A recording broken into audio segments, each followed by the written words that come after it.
This is a nice full room. You know, we have a ballroom being built right now. So in about a year and a half, we'll be able to have about, I'd say, 10 times the number. You can invite some friends that couldn't make it today because, frankly, this was a sold-out crowd. Has been ever since I've been president. Every year it's been sold out. So a lot of great friends. Here's your knockout panel, okay? For those that are interested, see that curtain? You open that curtain, and it's a beautiful funnel right into the most beautiful ballroom. It's being built right now. So it's pretty, and they wanted it for 150 years. We're getting it done a lot. We're getting a lot of other things done, too. Well, I want to thank you all and welcome you to the White House on this very special occasion. It is indeed. I've been at every one of them, and we celebrate the 100th anniversary of Black History Month. That's a big deal. 100. Wow, that's sort of special. The 100th. That's about as like 150 is good, but 200 is better, right? 100 is better. I want to begin by expressing our sadness at the passing of a person who I knew very well. Jesse was a piece of work. I want to tell you, he was a piece of work, but he was a good man. He was a real hero, and I just want to pay my highest respects to Reverend Jesse Jackson. He's a good man. He was actually, as you got to know him, he got better and better all the time. A lot of people, you get to know them, they get worse and worse. Jesse got better and better. But I knew him well long before becoming president, and he really was special with lots of personality, grit, and street smarts. You would say Jesse had serious street smarts, right? A very important ingredient to life, I will tell you. He was gregarious and someone who truly loved people and a force of nature. He was somebody that we're going to greatly miss. And on behalf of everyone here today, I know you join me in sending our condolences to the entire family. Had a great family. We're also honored to be joined this afternoon by many exceptional African-American leaders and patriots, including Secretary Scott Turner, recommended. Where is Scott? Where is Scott? Will you come up here, Scott? He was recommended by somebody who's very special to me, Ben Carson. Ben Carson. Where's Ben? Where's Ben? Come on up here, Ben. Come here. I got to get here. And his wonderful wife, Candy. Candy, I'm going to steal Ben for a second because, you know, Ben recommended Scott. And when Ben recommends somebody, I just do it. Did I make a good decision? Be careful. Don't fall, Ben. If you fall, that's the end. You can never recover from a fall. You know, you can make the greatest speech ever, but if you fall, my predecessor taught me that. So is Scott doing a good job, Ben? He's doing the best job ever. Come on, say that. I like it. So, one of the reasons I was so high on Scott Turner is he was really the driving force behind the opportunity zones, which doesn't get nearly the attention that it should, but it was because President Trump realized that the best way to get things done is through public-private partnerships and have everybody with skin in the game, and it is working, as are all the other things that he's been recommending. And at some point, the mainstream media will recognize that you don't politicize everything. You open your eyes and your ears, and you look and you see what works, and you deal with that. But the best thing about Scott, he's got a lot of energy. You know, I'm an old man now. I'll be 75 on my next birthday. And I'm not like President Trump. He just goes forever. But no one else is like that. But Scott Turner, we call him the Energizer Bunny, and he is doing a fantastic job. And I want to congratulate all the people at HUD because most of them have come back and continued with what we were doing during the first Trump term, and it's fantastic. Thank you very much, Scott.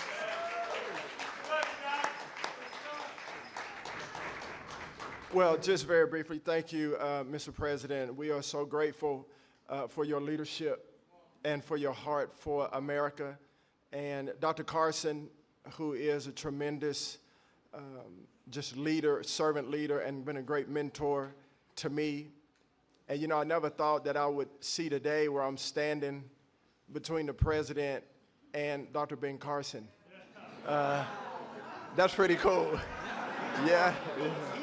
And so I just want to say to everyone that's here, you know, as we celebrate this special day in not only Black history, but American history, this year that we've been here, you know, under President Trump, the Lord has been so gracious to us, and he's been faithful, and the president has been a tremendous leader in his work ethic, his heart for people.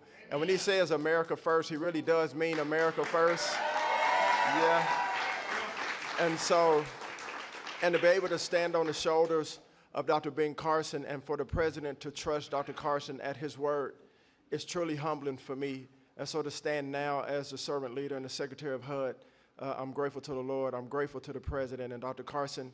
And I promise you we will continue to do good work and to make not just housing affordable and everybody achieve the American dream, but really to bring transformation. And so that those that are in our country who depend on subsidies and this, that, and the other will get off of that and live a life of self-sustainability. So God bless y'all.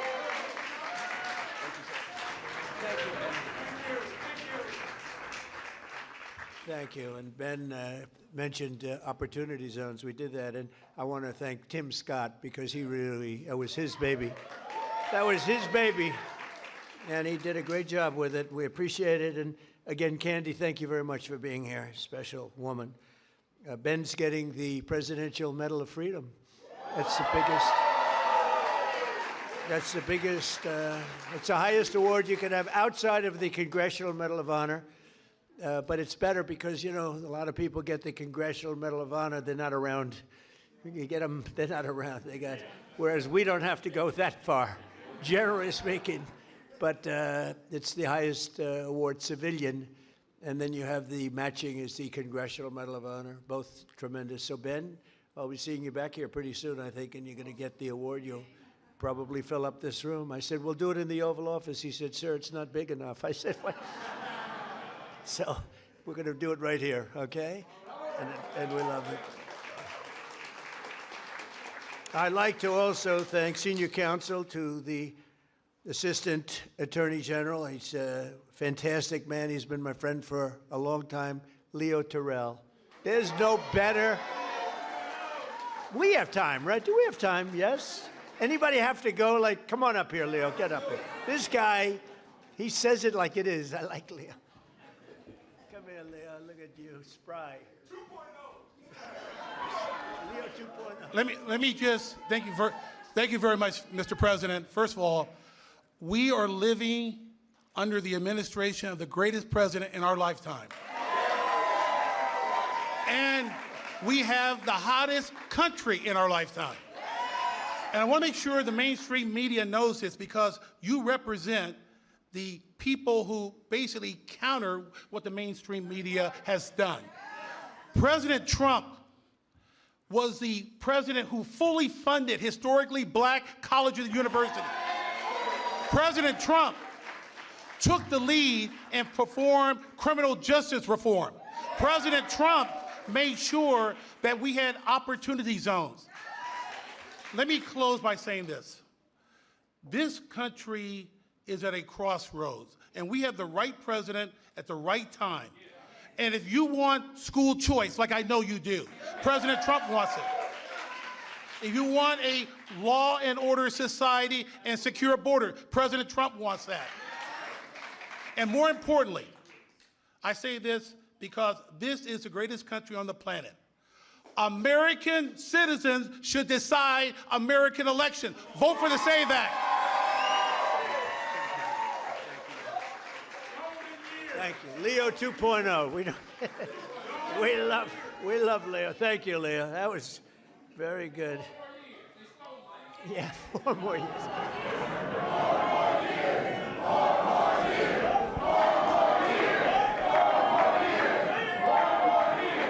Anyway, so he's a special guy. I watched him on Sean Hannity a long time ago.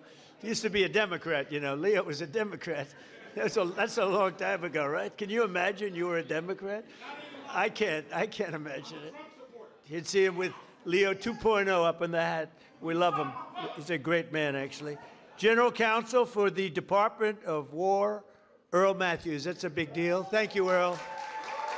Thank you very much. I see Johnny over there with a great book. How is the book doing? Good? What a great person you are. Great book. White House Pardon Czar. This is a big job. This is a big job. Alice Johnson. Alice? Where's Alice? What a sweetheart. I met Alice, and she was incarcerated for what some people would say today is not even a fine, right, Alice? It's not even a fine. And I said, how long has she been in jail? 22 years. I said, 22 years. And right, Alice? And come on up here, Alice. Come on up. I said, 22 years, and she was on a phone call. This was over a phone call. I know about fake phone calls too, Alice, you know, remember? They tried to get me in a fake phone call. But Alice was in jail for like 22 years. I said, how many years does she have left? 28. I said, 28 years left. And I said it, and I mean, she admitted she made a little mistake, but it was not the kind of a mistake that you serve 50 years in jail for. Like maybe a couple of months, maybe less than that. And I said, this is the most unfair. And then when I met her, I fell in love. I found my wife was very upset with it. Our great First Lady did not like that, Scott. She didn't like it, but Alice is great. And say a couple of words. It was so ridiculous. 22 years, she had 28 left. And I said, let's get her the hell out. And we got her out. We did a commute. And then when I got to know her, she was so high quality. I said, full pardon. So she's cleaner than anybody in this room, even than my friend right here. She's cleaner. Because of that, she's cleaner than anybody in this room. Thank you, Mr. President. The feeling was mutual. I fell in love with this man, with his heart for this country, with his heart to really bring America back to the form of greatness that it deserved. And that's exactly what he has done. My story is truly a Joseph story. This president right here, President Donald Trump, brought me from the prison pit to the White House. Only in America could there be a story like my story. And President Trump is the only president who would have had the courage to bring someone like me, someone who received a second chance, but who knows more than someone who has sit among the captives, than someone who has been in captivity themselves. I did not get comfortable in my own freedom, but I went back. As Harriet Tubman said she did, she went back to draw many others into freedom. And President Trump has listened to those recommendations. There's so much more to come, because when you see me, you see a miracle. You see hope. You see second chances. And you see someone who is willing to roll up their sleeves and do the work, do the hard work to help individuals gain their freedom. President Trump did something historic in his first term. He signed the First Step Act into law. And for that, over 40,000, and that number is low, over 40,000 individuals have come home to their families early. And you know, many, many, many of those were Black Americans who had no hope. This president right here, as you look out upon this sea of Black Americans, this president hears you. This president cares for you. Don't let anyone tell you that this president right here, Donald Trump, is not for Black America, because he is. I'm standing here today as a testament to how he feels about Black Americans. There has never been a position like this. I don't know if there ever will be before. But I worked with him in his first term, and I'm proud to now officially have the title to make it happen. let's get real with the realness. Let's get behind President Trump, who truly has turned our nation around and made us the envy of every country in the world. Thank you, Mr. President, and thank you, God, for recognizing and raising up this man to be the leader of the free world. I love you.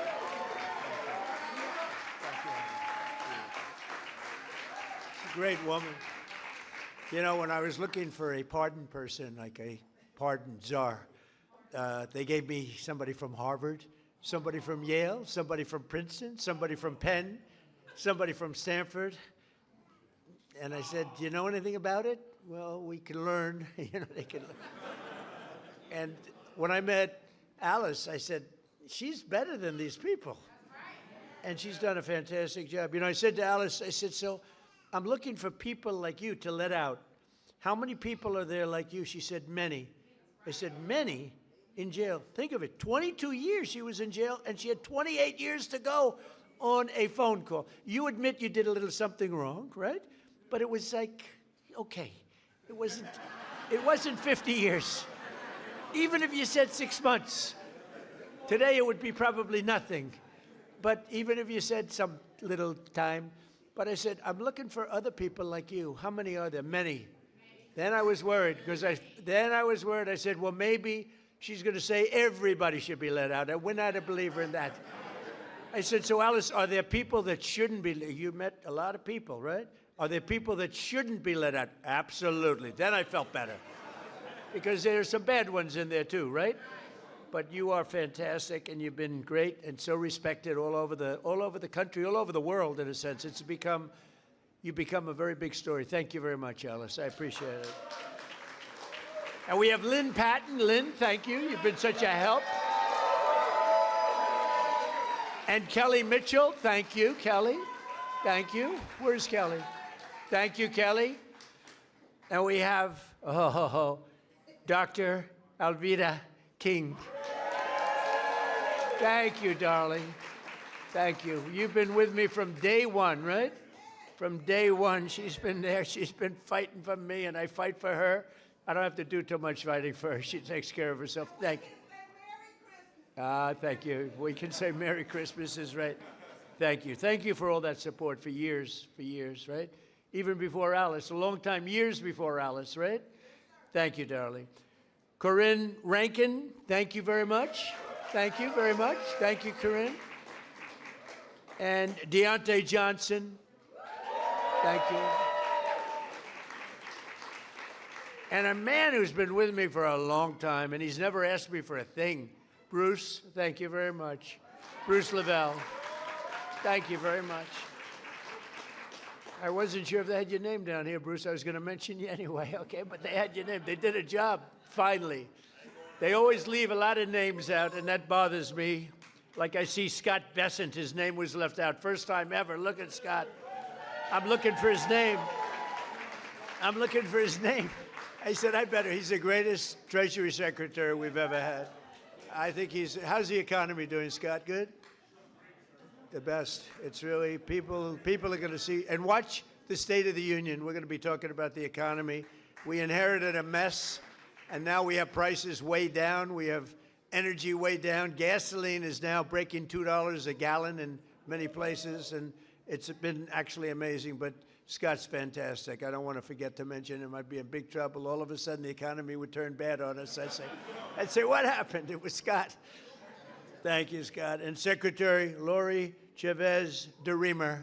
Lori, thank you very much. Secretary of Labor, Assistant Attorney General Harmeet Diller. How are you doing? How are you doing with Harvard? How are you doing with Harvard? You know, Harvard's extremely discriminatory, unfortunately, and it's working good.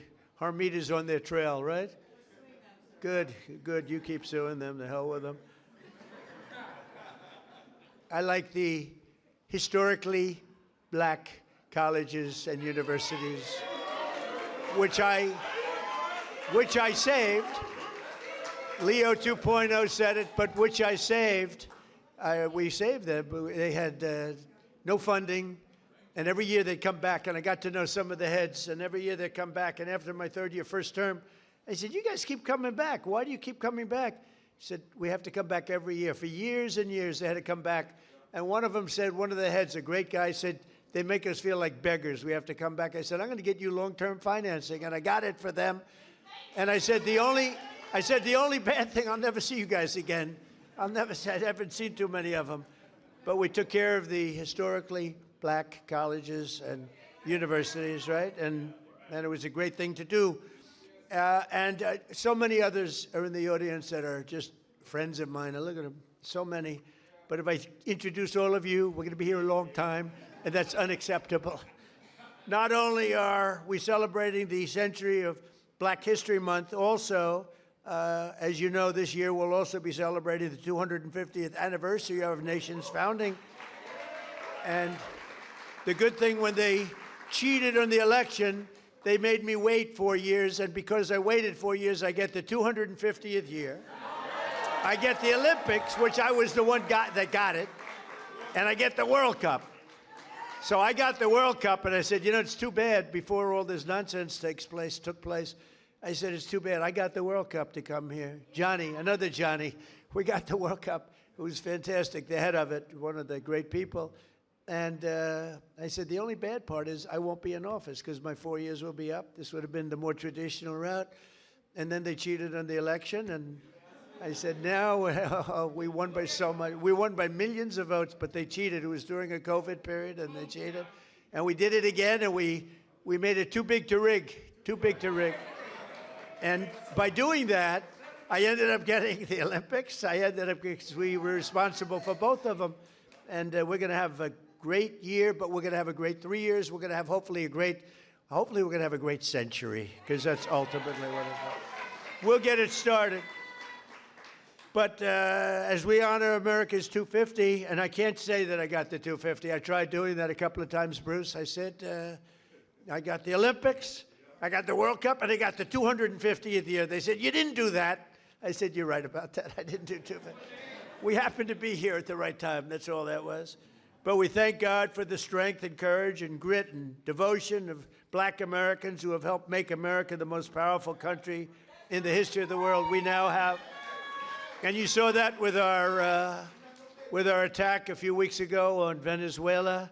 We have the greatest military in the world. We make the greatest equipment in the world. There's nobody even close. Nearly 10,000 African Americans fought for the Patriot cause in the Revolutionary War. Did you know that? 10,000, and it's actually a number even, I've heard even higher than that, helping secure our independence in every generation since, from the Buffalo Soldiers to the Tuskegee Airmen. Black Americans have stepped forward to defend the flag and to defend our country like few others, really, like few others. And you've never really been given the recognition that you should get for that. You know that, Ben? I don't think a lot of people have given the kind of recognition, but everyone knows all about the Tuskegee Airmen. They were great and amazing. The Buffalo Soldiers, do you know the Buffalo Soldiers? Good stuff, right? From jazz to the blues, that you know, that you do get recognition for.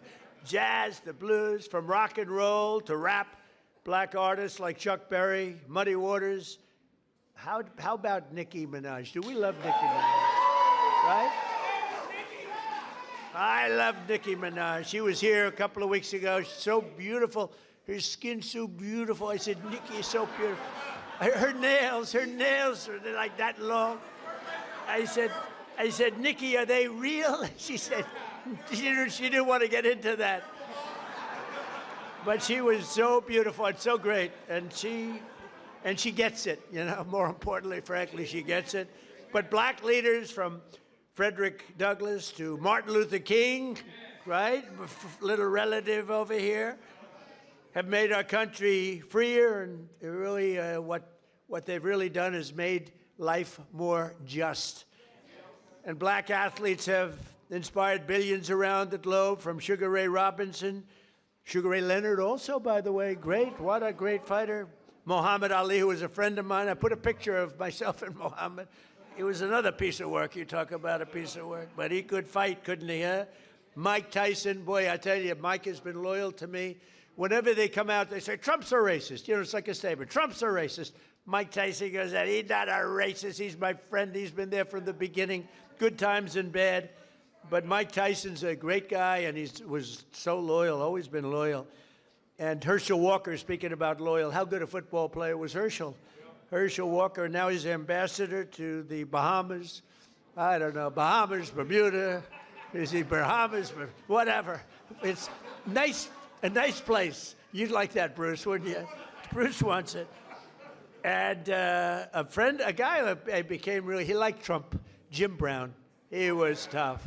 He'd come in, he was very silent. He was silent but deadly. He'd come in and he'd look at people, and if he didn't like them, he'd just look at me and he'd go, it's no good. He wanted to rip their heart out. I would say there can't be a greater football player than Jim Brown. By the way, Lawrence Taylor, great friend. The great Lawrence Taylor, the greatest defensive player probably in the history of football. He's a great friend of mine. But I'm longer off the tee than him. You know why? Because I take the club back further. He takes the club back this far, and he hits it 200 yards. When you can do that, you're strong. He is a great guy, I'll tell you that. And all of this is a part of the legacy that we celebrate on July 4th, 2026, because Black History Month is really all about American history. And this is a big year. This is a big year for you. During my first term, I was honored to deliver unprecedented victories for Black Americans and all Americans, frankly. But Black Americans, I single-handedly secured record long-term funding for. I told you, the historically Black colleges and universities. I created nearly 9,000 opportunity zones with our great secretary. And also, I think we have to do, and as I said before, Tim Scott really, he came to me with that idea, and we put it into use, right, Scott? And I signed historic criminal justice reform into law. We got criminal justice reform. Just so you know, for 30 years, you, more than any other group of people, has been trying to get criminal justice reform, and they couldn't do it. And a group of people came to my office, and they asked me to do it. They couldn't get it. They needed 5 conservative votes in the Senate, and conservative was 5 conservative white votes in the Senate. And of the 5, all 5 of them were totally against, and I called them up, and they were great. They were great. And one of them was Senator John Kennedy, to be honest with you. He was not in favor of it, and I spoke to him, and he was 100%. He's a great senator, a great guy, and you know that he was a tremendous help. So we got criminal justice reform done and approved, and nobody thought it could be done.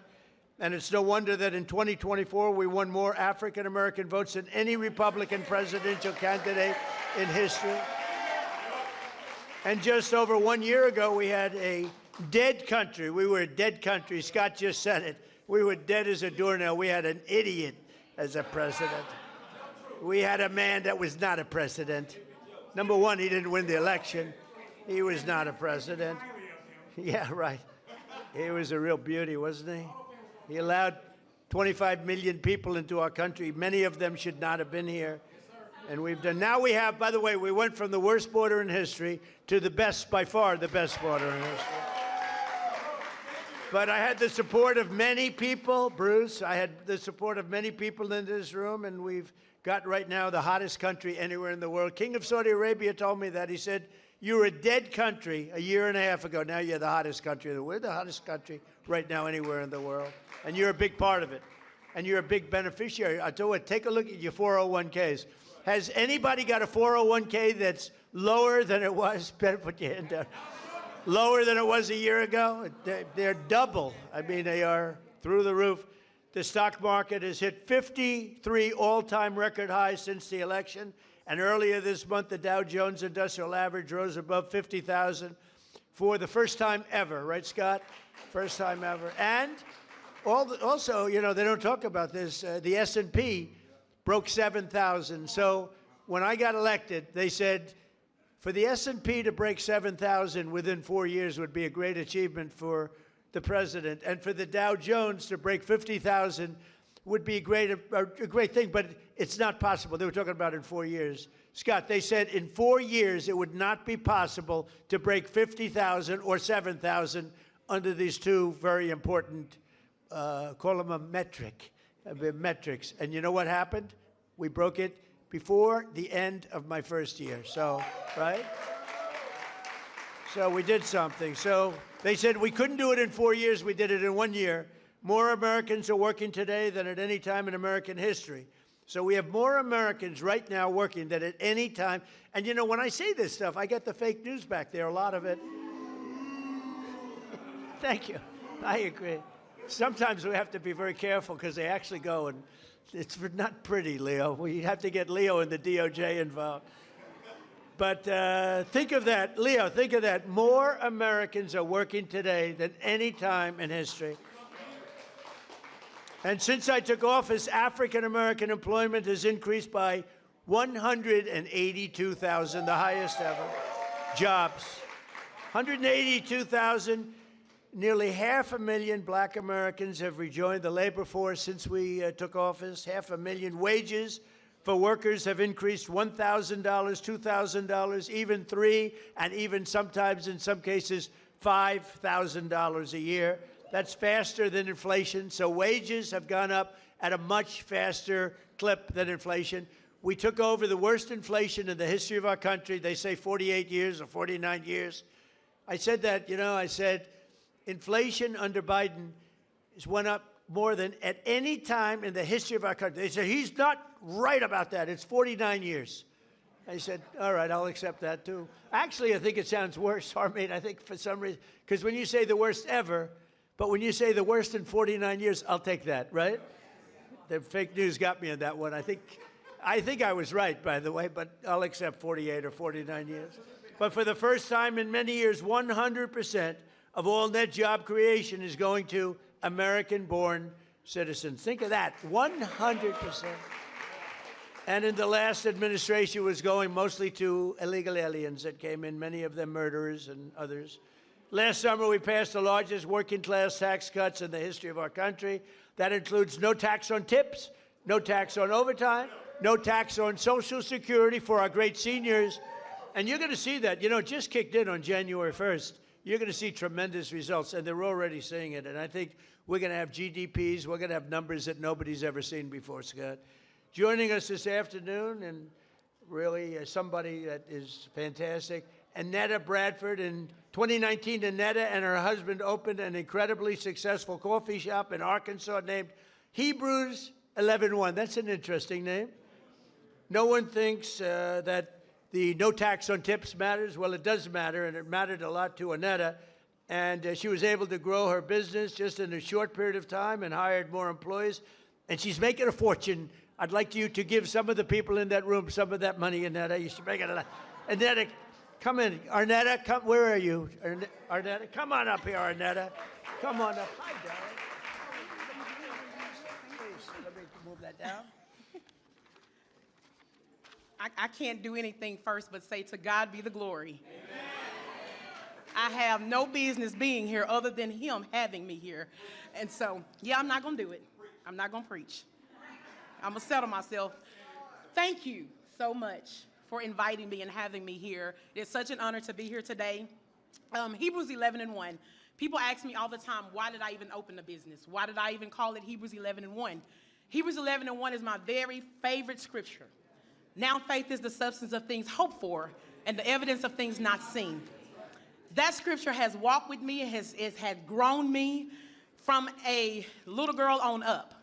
Not having no longer my mother here, no longer having my father here, my husband not having his mother and his father here. We opened Hebrews 11:1 with no funding, no money, no big family investors, no business loans, didn't have great credit. It was us and faith in God. That was 7 years ago. But I ran that business with just myself and one employee. Then here comes no tax on tips. I was able to hire 7 more employees just by what she did. Not only that, I was able to open a second location on our college campus. Things are just going off simply because having now faith. And so I love the fact of that scripture. Now, I say all of that I'm trying to stick to my little written down thing that I wrote. I don't know how to do that so well. But as a small business owner, I understand how critical support is. I understand that you have to have the right people that make the right policies for us as small business owners. So no tax on tips has been an extreme blessing for me and my business. Not just mine, but I know so many people across the country. I know a lot of us don't want to talk about the good part of it. We only want to share the negative, but I'm here today to tell you you've done a great thing. Thank you for just loving on us and showing us that even in small town Hope, Arkansas, and I have got to say this, I have the best governor in the world. I don't only just call Sarah my friend, I call her my sister. And so that's why I am here today to just tell you that no tax on tips has been an amazing blessing for me. President Trump has been an amazing blessing for me. And at the end of the day, Jesus has been an amazing blessing for me. I love you guys, and thank you so much, because I am a youth pastor, but I will not preach on today. I love y'all. Thank you so much. Thank you. Good job, huh? So thank you very much, Arnetta. And we can't provide opportunity for the next generation if we do not also have a thing called law and order. We need law and order. You know, Washington, D.C. is amazing. It was a crime capital. It was a horror show. A year ago, it was really dangerous, and now it's one of the safest cities anywhere in the country. And we're in Memphis, Tennessee now, where it's like a different world. In 4 months, we've made it safe. We're in Louisiana, as you know. We're in lots of other places, and we have the lowest crime numbers that we've had in many years. We have the lowest murder numbers in 125 years, since 1900. And that's despite the fact that a lot of people are here, but those people have been taken out.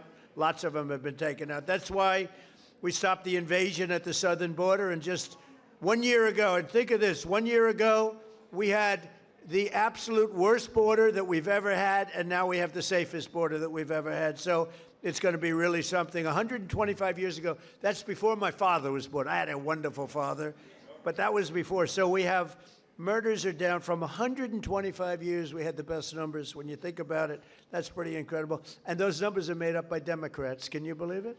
They don't want to give me those numbers. They can add a couple of people here and there.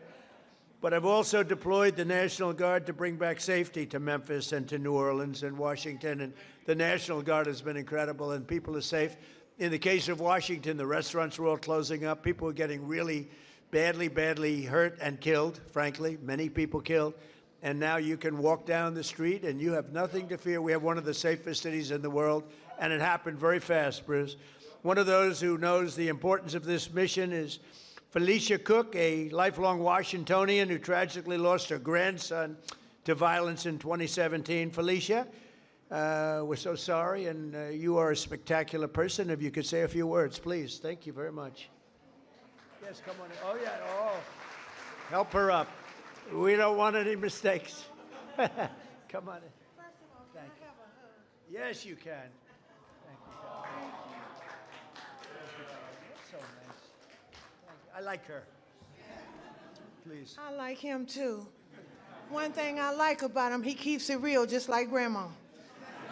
I appreciate that because I can trust him because he tells exactly how he feels and what he thinks. Thank God for this president. I am filled, my cup runneth over. Because he allowed his constituents, his people to come to my house to interview me, to talk about the murder of my grandson. It seemed like nobody cared. I'm an advocate for murder. I marched, I rallied, I pulled out other families in the District of Columbia that had murders and did not have answers. Ooh. We marched and we rallied, and nobody heard me, Democrats. Get mad at me. Until this Republican sent his constituents, his people out there to interview me in my home. Have you ever heard of a thing? Then they invited me twice before Congress to testify for the beautiful bill that's going to change crime in the district. If you kill somebody, okay, You take a life, you do life. Just that simple. If you do a harsh crime, you do harsh time. Just that simple. And then we need National Guard, and which we did years ago. He brought it on. I love him. I don't want to hear nothing you got to say about that racist stuff. And don't be looking at me on the news hating on me because I'm standing up for somebody that deserves to be standing up for. Get off the man's back. Let him do his job. He's doing the right thing. Back up off of him. And Grandma said it.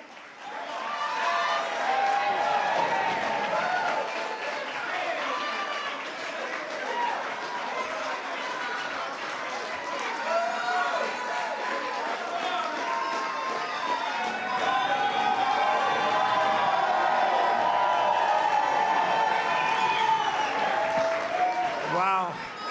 That's pretty good. When is she running for office?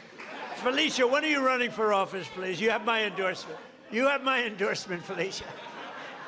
Thank you, darling. That's great. What a great, and it's from the heart. Your little baby, right, was just so horribly taken from you. Under the Trump administration, we believe that no community should be abandoned to the scourge of violent crime, and we're saving thousands and thousands of lives in many cities. And frankly, if these radical left lunatic Democrats would come and say, please help us, please, we'd stop crimes all over the place. And we're doing it in a lot of cities. Sometimes we have to force ourselves upon them because they're so bad. And I don't even think they realize what's happening to their cities and their towns. But every town that we go in, every city that we go in, like Washington, Felicia, you feel much safer now, totally safe. You can walk to a restaurant. The restaurants were all closing. Now you can't get a restaurant. The bad news is you can't get into a restaurant.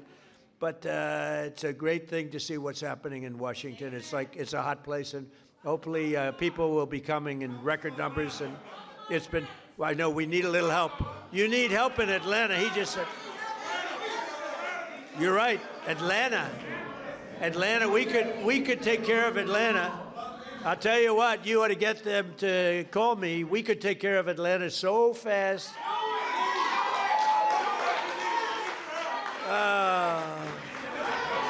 They don't want to call. They don't want to call because they don't want to admit it, and they'll never fix it themselves. Don't forget, we move people out. We don't just go in and, be tough guys. We move people out. We take career criminals and we get them out. We bring them back to the country from where they came. And think of it, 90% of the crime is caused by 2% of the people. Think of it. So when you get the criminals out, you solve a lot of problems. Another way that we're fulfilling our duty to the next generation is the single biggest thing that's happened having to do with schools and education. It's called school choice in our great, big, beautiful bill. Our beautiful bill, which really covers 4 years. We put it all together. That's why we call it the great, big, beautiful bill. This will help millions of African-American children and ensure that no child is condemned to a failing government or a horrible school. And we have a person here who's fantastic on this subject. Greta, would you please come up? Please, Greta, come on up. Thank you. And her beautiful daughter. Thanks, Greta. Thank you very much. God bless you. Happy to meet you, darling. Well, I ditto, to God be the glory. And we're grateful for our president. He's doing some tremendous work. And I want to remind those that don't know that this was prophesied. So you weren't supposed to have the second term when it came about. This is your season. And God said that it was going to be rough the first 2 years and that things were going to happen. But then the last 2 years are going to be great. Well, I hope and so. yes, you're going to do some tremendous things. And so for that, we thank you. On behalf of all the mothers all around the world, I'm from Texas. I live in a zip code that I didn't have an opportunity to have a choice to go to school. And so when I raised my children, I wanted a better opportunity for them. And I'm so grateful to ACE scholarships and all the doors that the president is opening for education. My son was in a school that he didn't have any voice, and he found drugs in school. And he died. And so I'm here today to just show my appreciation for all the moms around the world. We have a choice now. This choice is so important to mothers. I have a child that, because I had a choice, she's in private school. She's thriving. She's thriving. She's going to be an anesthesiology nurse, and she's doing great. And ACE scholarships was a big part of that. Changing education changes everything. Thank you, sweetheart. Changing education changes everything. In my zip code, it feels like we were locked in a cage, and being locked in a cage and can't get out. And because of all of the things that you're doing for education, now we can get out and soar. Our children can have a chance to be prosperous just like other children. And I thank you for that. This is a great opportunity. So on behalf of all the mothers all around the world, I stand here and I give you your flowers while you can still get them. Thank you. I appreciate you. Give me a hand. Thank you, sweetheart. And this is your. Look how beautiful. What a beautiful thing. Thank you. Wow, so nice. Thank you very much. Thanks, Greta.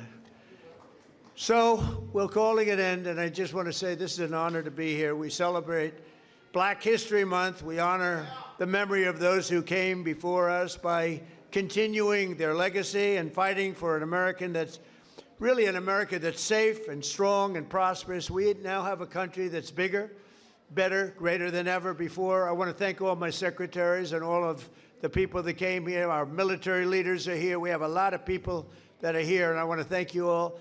But this is a very special group of people. So happy Black History Month, happy Black History Year, and happy Black History Century. Thank you all. Thank you, Bruce. Thank you. Thank you very much, everybody.